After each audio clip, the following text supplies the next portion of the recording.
வணக்கம், welcome to doctor சைக்கி ஸ்கின். இன்னைக்கு நம்ம பார்க்க போகிற டாபிக் என்னன்னா breast feeding position latch and common ப்ராப்ளம்ங்க. ஸோ பிரெஸ்ட் ஃபீடிங்கோட பேசிக்ஸ் பற்றி தான் குயிக்காக இன்னைக்கு நம்ம பேச போகிறோம். கரெக்ட் லாக்னா பெயின் கம்மியாக ஃபீட் ஸ்மூத்தாக இருக்குங்க. லாட்னா ஒன்றும் கிடையாதுங்க. பேபி நம்மளோட நிப்பில் அரௌண்ட் பண்ணியிருக்கிற, அதாவது ஏரியோலான்னு சொல்லுவோம், அதை சுற்றி கவர் ஆகி அதோட வாயை வச்சு அது பால் குடிக்கணும். அதுதான் லாக்னு சொல்லுவாங்க. சில டைம்ஸ் பேபி நிப்பில் மட்டும் சக் பண்ணும், அந்த மாதிரி இருக்கக்கூடாது. ஸோ குட் லாக்னா நிப்பிள் மட்டும் இல்லைங்க, ஏரியோலாவையும் பேபி மவுத்தில் ஹாஃபாக போகணும்.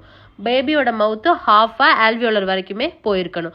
ஸோ இதில் மொத்தம் 2 இருக்குங்க, க்ரடில் ஹோல்டு, ஃபுட்பால் ஹோல்டு. க்ரடில் ஹோல்டுனா ஒன்றும் இல்லை, மாம் அதாவது அம்மாவோட ஃபோராம் கிட்ட வச்சு கொடுக்கறது. ஃபுட்பால் ஹோல்டுனா ஆம்பிட்டில் வச்சு கொடுக்கறது. ஸோ இது எல்லாமே 2 பொசிஷனுமே side lying is a very important. உங்கள் பாடி கம்ஃபர்டபுளாக இருக்கிற பொசிஷனை நீங்கள் சூஸ் பண்ணிக்கோங்க.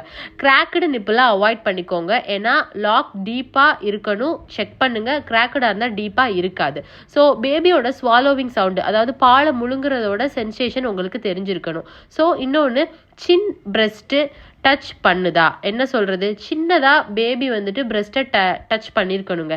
இது இருந்தால் லாட் கரெக்டுன்னு அர்த்தம். அதாவது பேபியோட மவுத்து பிரெஸ்ட்டில் கரெக்டாக பிளேஸ் ஆகிருக்குன்னு அர்த்தம். அவ்வளோதாங்க. பிரெஸ்ட் ஃபீடிங் பர்ஃபெக்டாக வருது, டைம் எடுக்குங்க. அம்மா அவசரப்படக்கூடாது. நீங்கள் காமாக இருந்தாலே பேபியும் நல்லா ஃபீட் பண்ண ஸ்டார்ட் பண்ணிடும். ஓகே, கீப் வாட்சிங். Bye by.